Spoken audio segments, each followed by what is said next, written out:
Hello, I'm Jo Howarth. I run the Happiness Club, and welcome to another of my World of Happiness interviews with some of the most amazing people on the planet in this day and age. I have exactly one of those people with me today, the author of In Praise of Slow, the incredibly amazing Honore. Thank you so much for joining me. Thank you. It's good to be here. Cool. Can I start by asking you what is it you do? I am a writer, Okay. speaker, and broadcaster, and my central theme is slow. The idea that we live better when we live at the right pace rather than rushing through every moment of the day. Okay. And I've obviously read your books, and I study mindfulness, and there's a lot, I think, of overlap between your slow and the concept of mindfulness. Very much. You find that as well? Oh yeah, absolutely. I mean, for me, slow is not, people often hear the word slow in our fast forward culture, and there's such a taboo against it that they think it means lazy, stupid, torpid, unproductive, unhappy. But it's none of those things. It's really about living fully. And I'm certainly not an extremist or a fundamentalist of slowness. I love speed. I mean, faster is often better, but not always, right? And that's the key to this slow philosophy, slow with a capital S. It's about doing things at the right speed, the right tempo, the right pace. It's about doing, quality before quantity. It's about doing things mindfully. That's another way of saying doing them slowly, doing one thing at a time, giving yourself over completely to the moment or another person, being present. The language changes, but the principle remains the same, that it's about being fully there and moving through every moment at the right tempo for you in that moment. And once you do that, that unlocks the door to everything we want, from health and happiness to productivity, creativity, all that stuff that business gurus bash on about. Bless them. Mm-hmm. Okay, so why, obviously you described yourself at the start as a writer, broadcaster, speaker, around a central theme, but why so? Why do you do, why that theme? Why do you do what you do? Well, for me, it's very personal. I'm a naturally fast person, and I just got stuck in fast forward. I was racing through my life instead of living it. And I think, like a lot of people, I needed a wake-up call. And my wake-up call came when I started reading bedtime stories to my son. And back in those days, I just was incapable of slowing down. So I'd go into his room and speed read Snow White, skipping lines, paragraphs. I became an expert, in fact, in what I call the multiple page turn technique, which I don't know if you're any parents out there try to turn 3-4 pages at the same time, and it never works because our kids know the stories back to front. And my son would always catch me out. He said, "Daddy, why are there only 3 dwarves in the story? What happened to Grumpy?" And this was a really lamentable state of affairs, but I just couldn't break out of it because I was just stuck in Roadrunner mode. And then my wake-up call came when I caught myself flirting with buying a book I'd heard about called The 1 Minute Bedtime Story. I read about it in a newspaper, Snow White and all those other great tales boiled down to 60 seconds. And I remember catching myself and thinking, I need that book now, bro. Amazon drone delivery. But then, the second wake-up call reaction came in, and I thought, whoa, has it really come to this? Am I really in such a hurry? I'm prepared to fob off my little boy with a soundbite instead of a story at the end of the day. And it was one of those moments of really searing epiphany when you see yourself in sharp relief from the side. And what I saw there was just ugly and it was unedifying. And I realized that I wasn't really living the life that I wanted to live. And I was not being the parent I wanted to be because I was so rushed all the time. So for me, slowing down was very much a personal journey or experiment. But as a journalist at the time, I wanted to understand not only my own deceleration or attempts to put on the brakes, but I wanted to see the bigger picture. So I traveled around the world and just exploring where we are with speed and pace and technology, and trying to understand whether it was possible or even desirable to slow down in the 21st century. And that's kind of how it started. It was really a personal spark that pushed me into becoming this public figure that I never, ever expected to be. I've always been a very private person, worked as a journalist, but happy to let my words go out there and not have anything else about me attached to them. But then, of course, as soon as I wrote the first book, In Praise of Slow, it just took off, and then the whole slow movement just exploded. And now, you know, I was kind of in the center of this thing, and it's just whirling all over the place. And it's very thrilling. I'm not complaining. It's not what I expected, but to be in this public position, but it's very uplifting because I believe it. I've lived it. I've slowed down, and it's completely and utterly transformed my life for the better. And I'm in a position, a very lucky position, where I'm able to, through writing or through making TV and radio programs or giving talks or workshops, I'm able to help other people go down that same path, which makes me happier each time I do it, right? So it's a kind of virtuous circle kicks in, right? Brilliant. And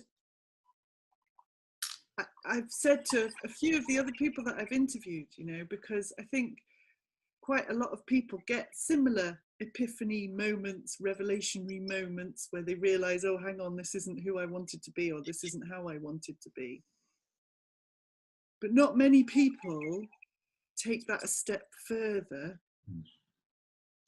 And like you say, it's kind of happened by accident, but there aren't that many people who've had that epiphany that then go out to discover it in the way that you have, to sort of make it a wider message. Do you know what I mean?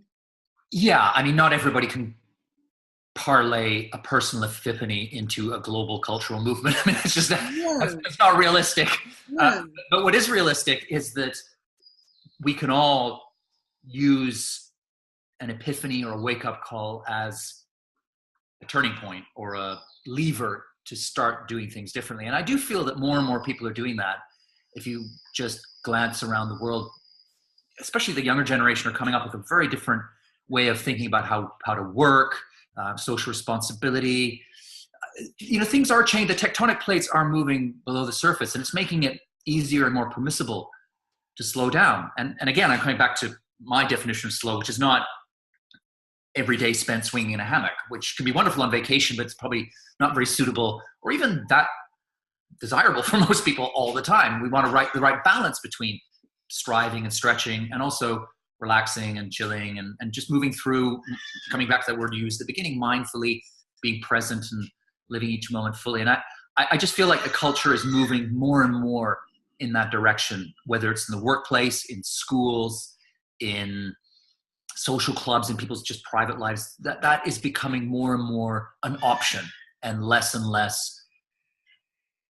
a dirty secret, right? Which is what I think slowing down has so often been for people. It's been something they were either afraid to do because it smacked of laziness and everything nobody wanted to be associated with, or they did it quietly because the culture was so anti-slow that you had to do it as though, you know, you were kind of, nobody else was looking, right? Because you just weren't ashamed of it. I think that's less and less the case now. Yeah, and I agree. There's been a massive shift, I think, and we've got a way to go. I think we've got a way to go, but there's been a massive shift over the last 5 or 6 years, even, I think, in my opinion, the right direction. So,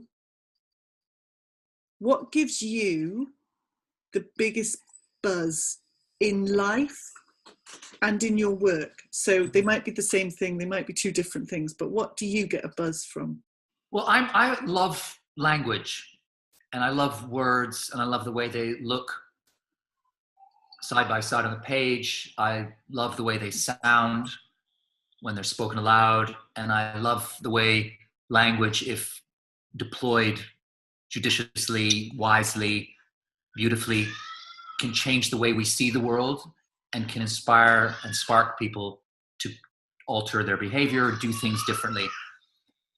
I just love language. So for me, I get a huge buzz out of something as simple as just crafting a really good sentence or finding a particularly pointed and spot on target way of saying something, or a fresh way of, because I just feel that language can rotate the world ever so slightly so we see it differently, and can push us into corners of ourselves that we hadn't explored before. Words can help us get there, the right words and the right formula and the right, delivered in the right way. So language, I suppose that for me, whether that's the workplace or in my private life, I just love I get a huge buzz out of other people using language beautifully, or if I come to a turn of phrase that I just think, oh, I'm really pleased with that. That gives me a huge buzz.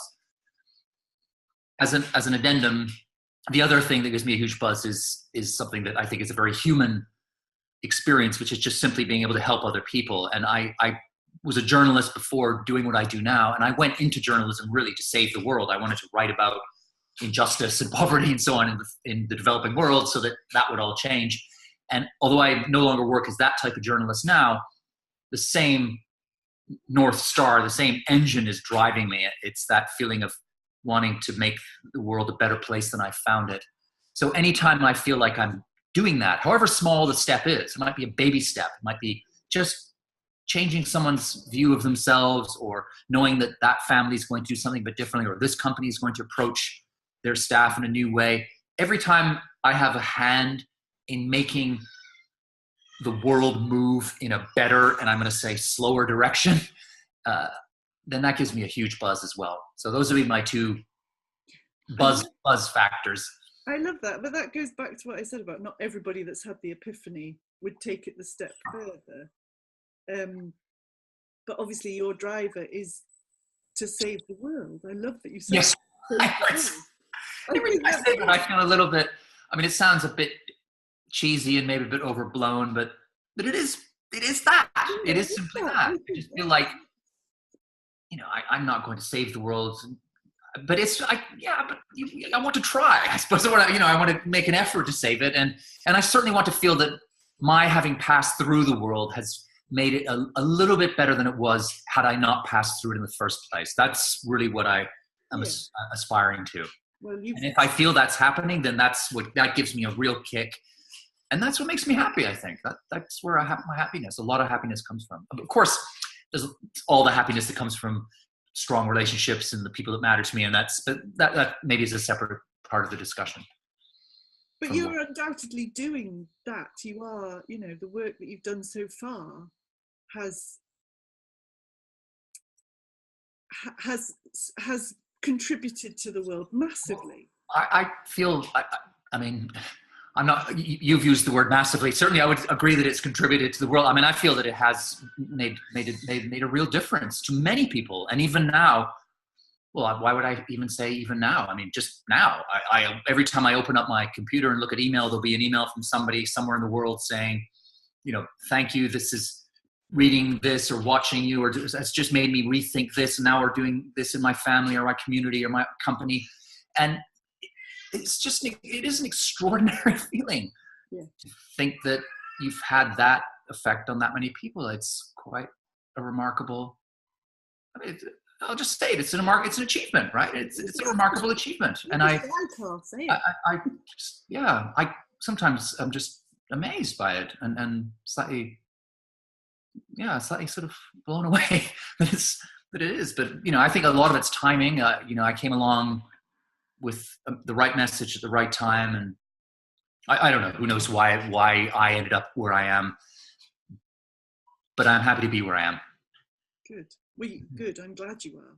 I love what you said about language as well, because I completely agree with you. I'm not at your standard of writing, but I write something for the members of my happiness club. I write them something every day, with that same aim of getting them just to think about things in a slightly different way. And a lot of the messages that I give in the club, it's the same messages, but it's finding a different way to write the same kind of thing. Yeah. You know what I mean? A different story, a different way of putting it, because, as you very rightly said, somebody might read this bit and not get it, but read this bit with the same message, just written in a different way, and totally grab hold of it and run with it. So to have that, ability, as you do, to get the message across, it's awesome. It's just anyway. Well, I tell you, I'm not a big one for hero worship, and I know that it's important to have role models and so on, but the closest person I have to a hero is Martin Luther King. And it's because he combined those two things that that boundless love of language. You can just feel it in the way he wrote, the way he spoke, the way words rolled around in his mouth before they came out, and the way they landed on people. Plus combined with this luminous message of love and humanity, he's just an amazing figure to me. And that, I think that sums up a lot of, not that I'm saying I want to be the next Martin Luther King or anything, but that's sort of how I would like to try and be more like, right? And of course he's like every human being, he had his flaws and so on, but those twin lights that shone on his path, language and love, for me, that's where I want to be, following that light. But that's the cycle, isn't it? Because he, with his language and love, he has inspired you, and now with your language and love, now you inspire others. I think that's kind of gorgeous, actually. Yeah, that's a nice way to think about it. I mean, he's got that famous quote, which I'm so bad at remembering quotes, but isn't it that you cannot chase out darkness with dark evil. You can only chase out darkness or something. You can only chase out the darkness with the light, right? And it's that kind of idea that it's language and love, the right language and love that bring light to, in so many ways, intellectual light, human light, and that's very much, there's a kind of lightness that I aspire to as well. I feel it's very important not to get too po-faced and over serious, and I like laughing at myself and laughing about slowing down and seeing the funny side of it as well. I think that's very important, not to get too wrapped up in your own virtue and become too saintly. I'm flawed and make mistakes, and sometimes I go too fast. I got a speeding ticket while I was researching in praise of slow, right? So it's, I'm not a paragon, and I'm not putting myself forward as the ultimate avatar of slow. No, but I think I'm doing my best, right? That's it. I think that's important though as well, isn't it? Is I think that happens to a lot of people, is you have a message that you want to get across, and everybody automatically assumes that you are 100% perfectly, brilliantly that message yourself all the time. Yeah. And then they put that pressure on you to be that all the time. That sounds exhausting. Yeah. Doesn't it? Yeah. Well, that's comes back to that old adage, you teach what you need to learn, right? And I think that's so true, that you end up, in some ways, I think, because I've always been, as I said earlier, a very naturally fast person, more a hare than a tortoise. I've found myself teaching the world how to connect with this inner tortoise, because that's what I have always needed to do. So these things dovetail well. I think it probably makes sense to be the teacher and the student at the same time. It probably makes you a better teacher, if that's the right word, teaching, or you can share because you understand. And I think as well, important to acknowledge that you don't manage it all the time. Yeah. That it's actually, you're a human being too. Mm-hmm. And, yeah, absolutely. But then again, that's how you learn as well, isn't it? By making you go, no, I did that thing again. Okay, cool, right, okay, no. So now I have to remember this. It's part and parcel, isn't it? Okay, so this is possibly the impossible question, but if you could give us one top tip for a happy life, what would it be? One tip for happiness. Yeah. Well, it's going to sound like a cop-out coming from me, but I think my tip is just simply slow down, because that's where the joy is. That's where the magic and the music happen, when you slow down to the right tempo, the correct rhythm, when you stop rushing, when you're actually present and fully in the moment. It's like Mae West famously said, anything worth doing is worth doing slowly. And I think that's as true now as it was when she uttered it all those decades ago. That slow is so often the avenue to pleasure and to joy and to happiness. Brilliant. Love it. So if people want to find out more about you, what you do, your books, all of that, where do they find you? Very easy. My website, which is carlhonore.com. And there's video.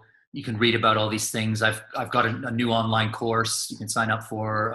There's all types of stuff. And in fact, my site's a really good hub for the slow movement in general, because the links page can take you off into every single branch of slow, whether it's slow travel, slow sex, slow education. I mean, it's all out there and it's all happening. But my links page is a good place to jump off from in the direction you find most appealing. Oh, fantastic. Thank you. And thank you very much for joining me today.